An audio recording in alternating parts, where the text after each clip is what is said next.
Put a little more pressure on Carl. Carl's down the bottom of the racetrack. Kyle running that high line, trying to keep that car wound up, use a little momentum, and he pulls right up to the back bumper of Carl Edwards. Closer, closer, closer.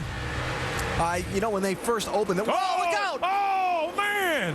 Tim Wow. Schendel in the 52 has a problem right in front of the leaders, and Kyle Busch is heavily damaged. Wow, and I think Carl Edwards got into him as well. My goodness. Oh, man, oh, man.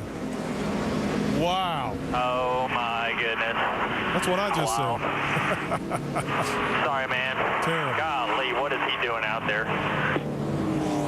You know, it looked like Carl Edwards got into him as well, AB. Or he clipped Carl possibly on the way by, but something happened to the 52 car that shot him up the racetrack right as the leaders were going to his outside to put him a lap down.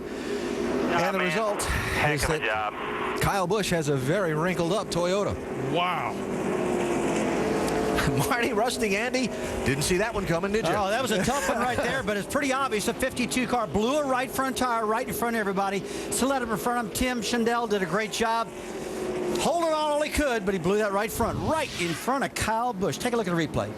Yeah, they're just going down in the corner. They don't think anything. This car's going extremely slow, but then right here is where Schendel blows that right front. You see the sparks flying, and then Kyle just know where to go. I mean, that was just a, man, he was just an innocent victim. I have not seen something like that in a long time. Kyle Busch, that just happened to him out of the clear blue. Just scraped down the left side of Carl Edwards there, Marty. Yeah, and the bad news for Kyle, think about this. He has been in the top 2 in the last 7 races here, including that streak of 5 wins in a row. That's the longest streak ever at a track in the Nationwide Series. Ouch. Yeah, nothing the spotter or anybody could do right there. It was just a circumstance that nobody could avoid. Look at disappointment, though. He can't believe it either. I don't think anybody can actually believe it, but it did happen. Here comes Menard. He's making a pit stop. Paul Menard is going to come in for a pit stop. Several others, including Ricky Stenhouse, is going to follow. Well, Vince is caught up with Kyle Busch, who's a disappointed young man. Vince? Yeah, the Z-Line Designs Camry kept getting better and better going toward the front. Kyle, what are the odds of what happened? How do you sum up the way the evening ended for you? We crashed. That's about it. That's what it's going to go down in the notebook as, you know. But we had a good car. I mean, the guys did a great job. From when we unloaded, we were a little off this weekend, and we made so many changes that we got lost at one point, but we got a lot better. So real happy with the way the guys worked together this weekend, and we got the car going a lot better.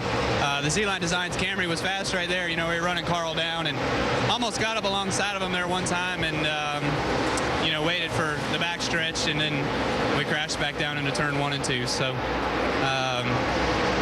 oh well, that's what you can do. So much was discussed tonight about how the track would change as it got dark. How did you, what was the experience that you felt? Well, we started out a little bit tight, and track was actually coming our way a little bit. It started to free up a little bit that last run right before we wrecked, and we felt pretty good about it. You know, we were just biding our time. We were just running there. We were running hard, but we were just running, and you know, felt like we're probably the only car that's going to give Carl a shot. So it's a shame that we didn't have a chance to race it out the rest of the night and see what it would come down to towards the end and what team would make better adjustments. But it seemed like ours was a little bit better on the long run. Thanks, Kyle. Marty? Well, Kyle's 100th start tonight will be a DNF, his first in 13 here at Texas. Think of this, 35 wins in the Nationwide Series in 100 starts. Anybody would take a 35% win percentage.